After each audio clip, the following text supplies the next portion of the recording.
ଯେତିକି ଧାନ ବର୍ତ୍ତମାନ ରହିଛି ତାକୁ ଯଦି ଅକ୍ସନ୍ କରାଯାଏ ଓଡ଼ିଶା ଗୋଟିଏ ଦେବାଳିଆ ପରିସ୍ଥିତି ଆଡ଼କୁ ଯାଉଛି। ପାଖରେ ନାହିଁ ଧନ, ବାହାଘର କରିବାକୁ ମନ। ଆପଣଙ୍କ ଆଗରେ ବିଭିନ୍ନ ତଥ୍ୟ ରଖୁଥିଲେ ଆମର ବରିଷ୍ଠ ନେତା ସଞ୍ଜୟ ଦାସ ଶର୍ମା ମହୋଦୟ।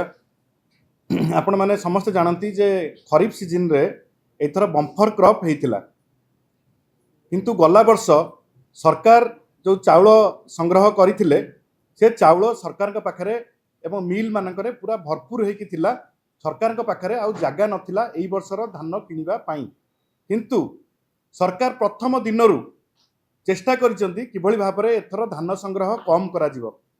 प्रथमे रेजिस्ट्रेशन रे ताकू जटिल प्रक्रिया कले जेमती बहुत चाषी हैरान हेबे। तापर बिजु जनता दल मुह पार्टी खोलिला परे पुणी से प्रक्रिया को सरल करने को चेष्टा कले, से बहुत चाषी हैरान हेले। तापर जो टोकन देले से गोटे कैपिंग कले जे 150 क्विंटाल ऊपर कहीं दे पारे ना, एवं जो मानकर 50 क्विंटाल भी दबा कथा 30 क्विंटाल लेखा टार्गेट दिगला। जो टोकन दिगला आपड़ जानिबे जे ओडिशा इतिहास रे प्रथम थर एई वर्ष धान किणा एते डेरी होती, लिंगरिंग प्रोसेस होती एप्रिल मसरे सरीला, जोटा कि उचित नुह। एवं चाषी मैंने हताश हेले एते दिन धान को रखिकी, धान को रखा चाषी गोटे बड़ कष्टकर व्यापार। एवं ओडिशार चाषी मैंने इथर हंतसंत होती धान बिक्री करने को एते लिंगरिंग प्रोसेस पाई, एवं टोकन मध्य ठीक भाव में मिलना ना, कैपिंग करागला। एवं तापरे जेतेबेले धान किणा हला सेतेबेले आपण देखिथिबे जे मिलर मानकु कहला जे जाइके आनिबो पैक्स रु धान, किंतु कोनोसी मिलर गाड़ी देले नाही किंबा अखा देले नाही। गोटे व्यापक दुर्नीति आ ऊपर हेछि। एवं जो सरकार कहउछन्ति जे कटनी छटनी करि नांती बोली से मान्यवर मंत्री जोगाण मंत्री सब बेले कहउछन्ति जे कटनी छटनी हो नाही। ये गोटे परिहास करूछन्ति ओडिसार चाषी मानक प्रति। 9 रु 12 किलो पर्यंत धान कटनी छटनी करा जाइछि एवं खुल्लम खुल्ला करा जाइछि। लोकों को आखि आगे आंगुड़ी गेंजिकी, चाषी आखि आगे आंगुड़ी गेंजिकी 12 किलो लेखा 9 रु 12 किलो लेखा कटा जाइछि। तो सबु दृष्टि देखा गले जे सरकार चाषी मानू न्याय दबारे संपूर्ण भाव में विफल होती एवं धान किणार जो प्रक्रिया संपूर्ण रूपे व्याघात होती एवं व्यापक भाव में दुर्नीति होती। एवं आपण मैंने जानी रखु जे 24-25 मसीह 69 टंका बढ़ाई एमएसपी केंद्र सरकार। ये 800 इनपुट सब्सिडी जगार 800 प्लस 69 टंका दबा कथा। यही वर्ष 25-26 पुणी बढ़ाई 71 टंका। तो आहरी माने दीटा को मिसई देले 140 टंका। तो 940 टंका सरकार देबे ना 800 टंकार रहिबे, ये कथा सरकार आगे स्पष्ट करवा दरकार। 800 टंका इनपुट सब्सिडी देबे बोली सरकार घोषणा करथिले एवं निर्वाचन बैतरणी मध्य पार होइतिले कथा कहिकी। एबे जदि 800 टंका परे 150 टंका 140 टंका बढ़िलानी तो आपण काहेकि से 140 टंका चाषी को देबे नाही? ये गोटे बड़ प्रश्न। यार उत्तर मान्यवर मंत्री एवं मान्यवर मुख्यमंत्री रखिबे। एवं आज सबुठु बड़ लज्जाकर घटना घटी मे फेयर रे जतबेले आंचलिक कृषि कन्वेंशन चली सेठी मुख्यमंत्री निजे स्वीकार करुचंती जे 74 लाख मेट्रिक टन 73 रु 74 लाख मेट्रिक टन जो धान किणा होती जे वर्तमान ओडिशा रे असंभाळ परिस्थिति सृष्टि होबाकू जाउची। अर्थात आमे जो कथा प्रथम रु विधानसभा रे कहिचु, शंख भवन रे बारंबार प्रेसमिट करिकी कुआइची जे सरकार ये धान को एफसीआई किणु नाही एवं जोथिपाई मिल मानकरे धान पड़िकी रहिला एवं एई वर्षर धान किणा व्याघात हैला एवं एते डेरी हैला, विलंब हैला। एबे भी से धान को सरकार कौन करिवे ताकू चिंता करि पारु नांती। आपण देखंतु गोटे उदाहरण आपण देबी। गोटे क्विंटाल रे सरकार 800 टंका इनपुट सब्सिडी देले एवं गोटे क्विंटाल को जदि ऑक्शन करा जिवो आपण 2300-2400 टंका ऑक्शन रे जिवो, माने एठी देले 3200 सेपटे 3100 एपटे लॉस करिवे पाखापाखि 500 रु 600 टंका लॉस करने को जाउछन्ती। आपण भाबंतु गोटे क्विंटाल रे जदि 1400-1500 टंका लॉस हबो ताहले जेतिकी धान वर्तमान रही ताकू जदि ऑक्शन करा जाए ओडिशा गोटे देबालिया परिस्थिति आड़कू जाउची। पाखरे नाही धन, बाहाघर करने को मन।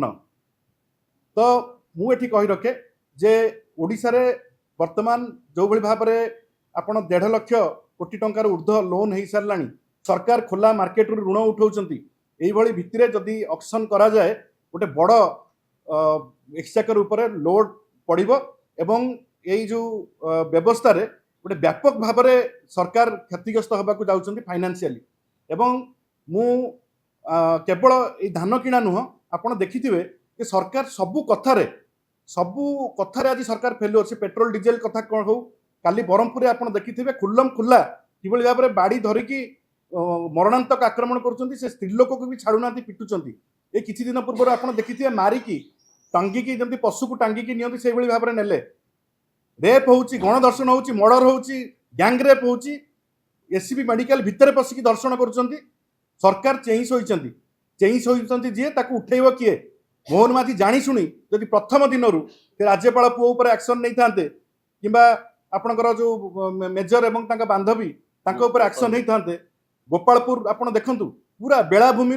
बालेश्वर कैंपस पर्यंत सबुठी नारी माने असुरक्षित आज नारी असुरक्षित अमेरिका आज आंगुली निर्देश करुच्ची मना करशा को न आसवाई केवल अमेरिका नुह आपणकर नेशनल क्राइम ब्यूरो रिकॉर्ड कहूँ जे ओडिशा हूँ बर्तमान 1 नंबर स्थान जो नारी निर्यातना रेप गैंगरेप बढ़ी एक मु नुह एक नेशनल क्राइम रिकॉर्ड ब्यूरो कहूँ तो ओडिशा को 1 नंबर करने प्रधानमंत्री कहते ओडिशा को 1 नंबर करने अमित शाह जी आसिक कहते आसाम मुख्यमंत्री ठू अनेक मुख्यमंत्री आसिक कहते ओडिशा को 1 नंबर करूँ आज हाँ 1 नंबर किंतु क्राइम रे महिला मानक नारी निर्यातना रे पेट्रोल डीजेल अभाव रे धानर अभावी बिक्री रे आज सबू कथार आज दरदाम वृद्धि पाई एवं माननीय मुख्यमंत्री नियंत्रण रे वर्तमान ओडिशा नहीं कौ मंत्री कौन काम कर माननीय मुख्यमंत्री कौन कर प्रशासन कल हाथ में नहीं एवं आईन श्रृंखला पूरा विपर्यस्त बाली माफिया माति गले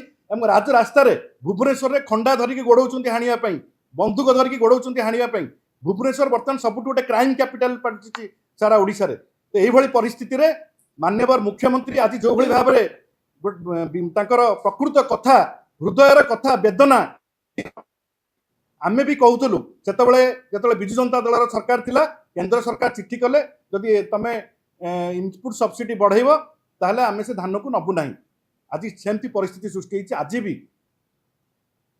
हजार हजार टन लक्ष लक्ष टन धान पड़ी रही मुझे कहली प्रत्येक क्विंटाल रे 1500 रु 1700 टंका लॉस करने जाऊँ सरकार एवं देवालिया परिस्थिति आड़ को ओडिशा जाऊँगी एवं एथिपाई माननीय मुख्यमंत्री मोहन माझी अपारग शासन समस्ते दायी एवं सीए तुरंत ये कार्यक्रम नियंतु आज जो कथा संजय दास महोदय कहले रबी फसल गोटे क्विंटाल धान भी किना जाए नहीं टार्गेट कौ मंडी रे किए मिलर धान नब एवं जो आज जो पेट्रोल डीजेल अवस्था होती गाड़ी रे केमती नेबे यही सब विषय नहीं कि गभीर भाव में चिंता करार आवश्यकता अच्छी तुरंत समीक्षा बैठक डाकी समाधान करंतु नले बिजु जनता दल आगामी दिन में राजरास्ता को ओह्लैब चाषी हित काम करुवा सरकार आज चाषी मारण नीति आपणई एवं बिजु जनता दल दृढ़ भाव में विरोध करुच्ची।